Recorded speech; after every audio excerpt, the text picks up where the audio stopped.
পেয়ারা গাছের অত্যন্ত গুরুত্বপূর্ণ একটা প্রুনিং পদ্ধতি লিফ প্রুনিং। প্রথমে আমাদের মাথাটিকে কেটে দিতে হবে। এরপরে আমাদের এই যে পাশে যে পাতাগুলো আছে এই পাতাগুলোকে আমাদের সুন্দরভাবে কেটে দিতে হবে।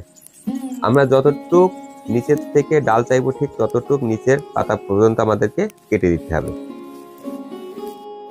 এখন আমাদের কিছুটা দিন অপেক্ষা করতে হবে। কিছুদিন অপেক্ষা করার পর এরকম কুশি দেখতে পাবো।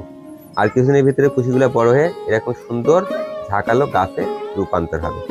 এর ফলে এই গাছ থেকে কিন্তু আমরা পর্যাপ্ত পেয়ারা সংগ্রহ করতে পারবো।